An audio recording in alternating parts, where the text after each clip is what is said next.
everybody, welcome back to Cat's Book Nook. Today is August 26th. So, after trying this, taking this take, like, I don't know how many times at this point, I'm just gonna run through this one. What I was hoping to do was do two different parts with a library haul and then a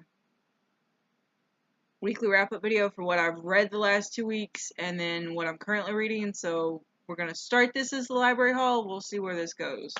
Because I don't want this video to go like super long, but I do have a lot of books that I want to talk about.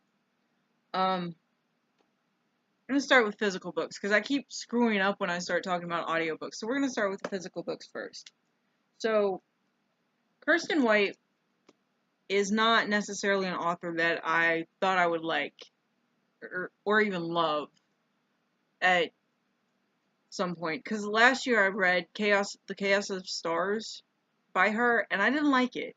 I thought it was very poorly written and very rushed. But, and I will say but, when I read And I Darken by her when I was in California, I loved it. It was fantastic.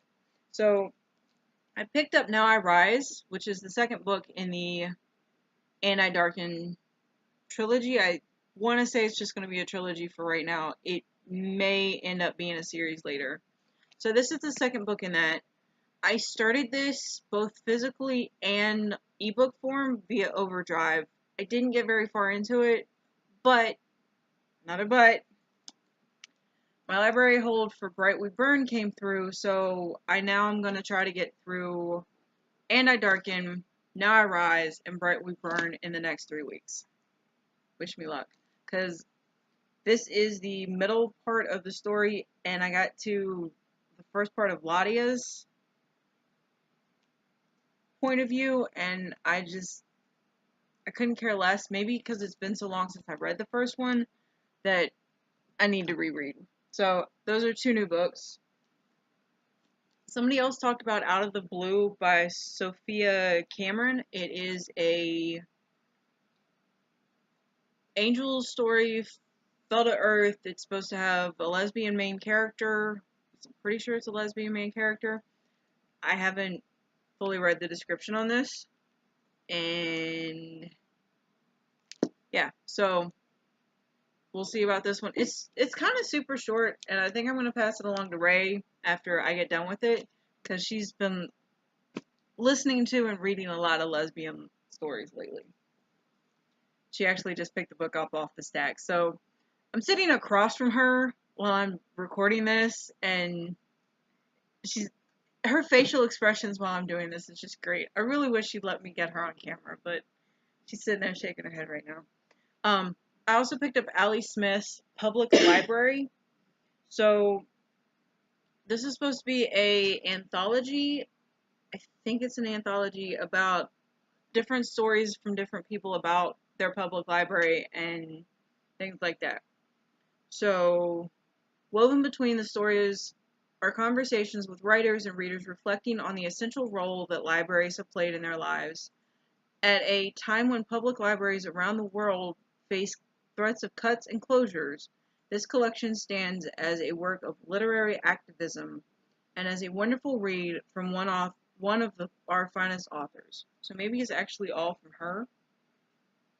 I don't know. It was on my Overdrive list, and I'm not going to listen to it in audio format, so I figured I'd just pick up the book. One of the books on my Goodreads to be read shelf for 2018 is Nick and Nora's Infinite Playlist. I didn't realize how small this book actually was. So this should hopefully be a very quick read in the next couple of weeks. Also picked up The Wicked City by Beatrix Williams. Another booktuber talked about this. It is supposed to be a cross between real world today and a 1920s jazz bar that is in the basement of this apartment building in New York. So, kind of a twist on a ghost story that should be interesting. When they talked about it, they said it was really good. So, hopefully this will be a I'm trying to mix fantasy and literary fiction, so fantasy, literary, and so on and so forth. So that's going to be my realism literary fiction book, along with Probability of Miracles by Wendy Wunder. Wunder? Not sure how you actually say her last name. That's what it is. Don't remember what this was about, but it's supposed to be a decent contemporary, so we'll see.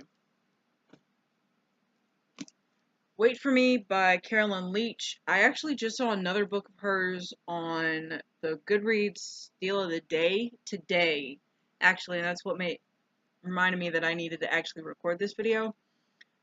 This is set in the 1940s during World War II. Paul suddenly stepped forward with his hand outstretched.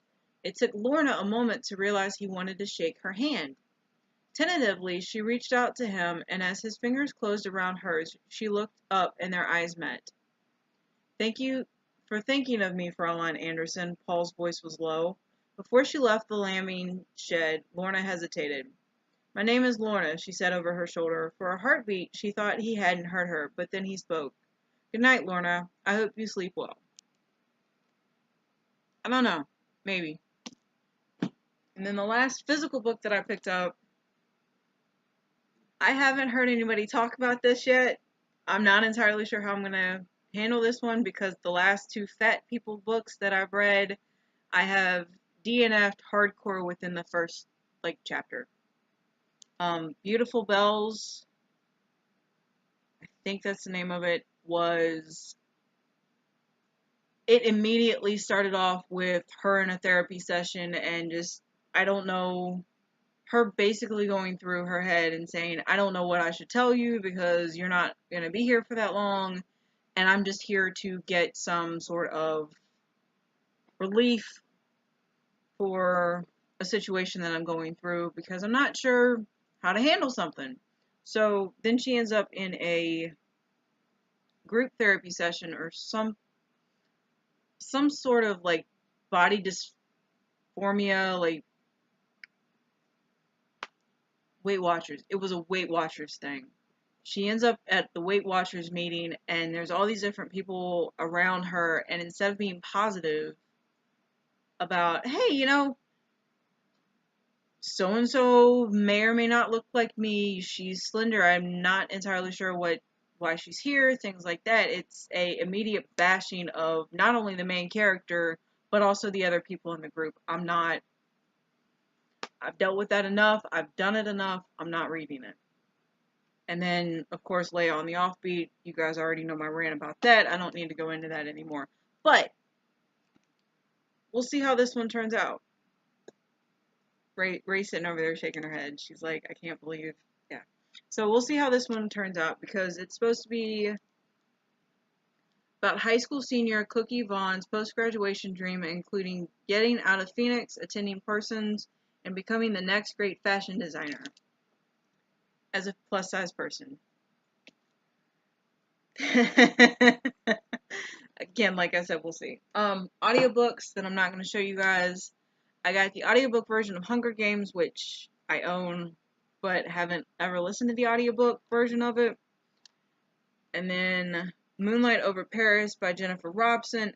I don't remember what that's about, but I believe that's a World War II book.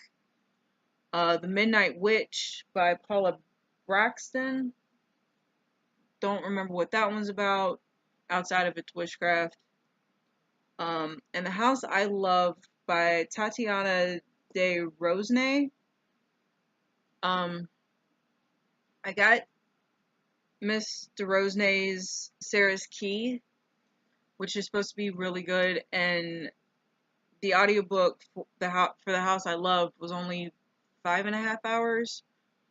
So hopefully I'll get to either one of those and enjoy the story, and it'll be my literary fiction mishmash. So I really am trying to stick with the fiction, literary. So with that, that's all the new stuff that I've got. I'm gonna go record what I've read and what I'm currently reading. So I'll talk to you guys soon. Bye.